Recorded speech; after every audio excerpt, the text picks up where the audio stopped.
Welcome back to the next part of the developer diary of King Arthur the role-playing wargame.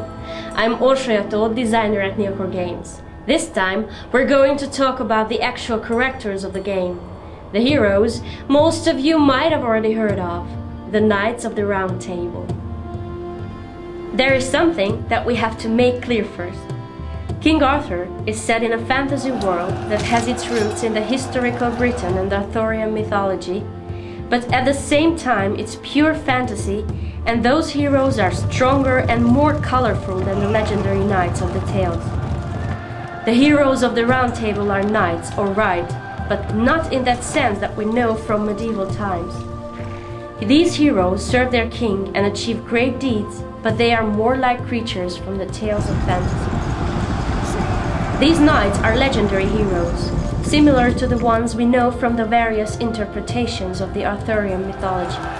But their deadly abilities are not only restricted to sword fighting and battles. They also have mystical abilities, spells that make them invincible. These powers grow and develop while they are gaining experience in battles and during knightly adventures.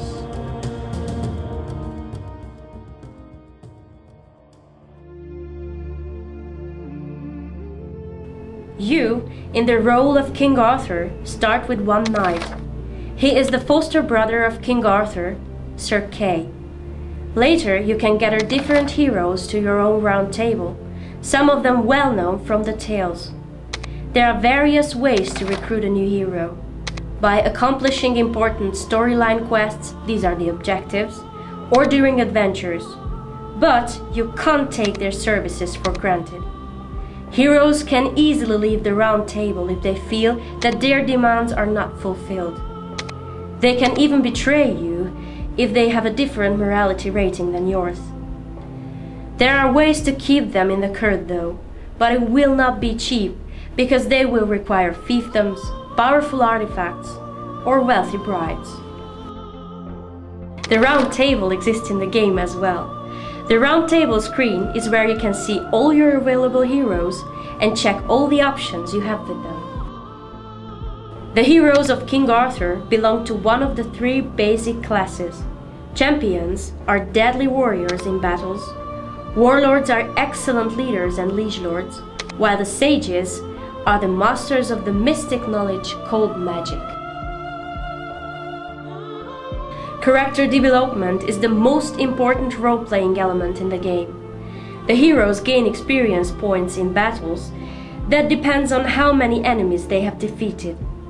The other way to gather experience is to go on the adventures that pop up on the campaign map. Experience points can be used to boost skills and abilities when heroes gain new levels. There is no limit to the maximum number of levels in the game. There are two different skill groups. The first is the group of class skills. The class skills of the champions make them deadly in battles and give boosts to their troops. Warlord skills have an impact on the upkeep of the armies and give bonuses to tactics in battles or make the units more effective in a certain range. The sages can cast deadly spells from far away or even summon storms.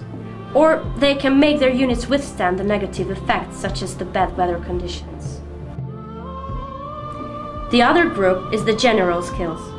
These are not class related, but they are very unique skills, some of them already available on the starting level. Later, changes in your morality unlock additional general skills, and you can gain them during adventures as well. When you begin the game, your heroes will mostly have class skills, but later you will get more and more general skills. These make all classes unique, so a champion could later cast lightning at the enemy, a sage can be a deadly warrior, or a warlord might be capable of summoning storms. Traits are very important in the game. These are the very personal advantages or weaknesses of a hero. Some of these traits influence economics, for example, but mostly they make the heroes unique. For example, Sir Caradoc is a deadly warrior on the battlefield, but his traits make him a very dangerous ally. He governs with iron fists, and if you don't give him enough provinces to rule, his loyalty starts to drop until he leaves your court. Heroes have their own morality ratings as well. They can be rightful knights or tyrants, Christians or believers of the old faith. The morality of the hero usually won't change unless something huge happens with him during an adventure. As I have already mentioned, heroes have a loyalty rating. If it drops low, they can abandon or even betray us. Some of your decisions as King Arthur will have a negative effect on their loyalty. Rightful heroes, for example, don't tolerate if you torture the prisoners to death. Their morality and their traits also count. If you give them provinces or a marriage, they can be satisfied for a while. Marriage is simple. There are many damsels in the court. Princesses and noble ladies often come to Camelot, and you can choose a suitable bride for one of your heroes. These ladies bring money or gifts into the marriage, and they also have traits that influence the life in the fiefdoms. Choosing the perfect bride is an important tactical and economical decision. Our heroes will get powerful artifacts from their defeated enemies or during adventures. In King Arthur, these artifacts are not the usual boring magic items that grant some boost to abilities, but most of these items grant brand new skills. There are special artifacts that can be developed and improved, and they have their own abilities. Your knights have to accomplish certain conditions to make these abilities work. Some of them will only work if the hero has killed a certain number of enemies, defeated several enemy heroes, or used a certain spell, and so on. These artifacts grow stronger with the hero until they become legendary items.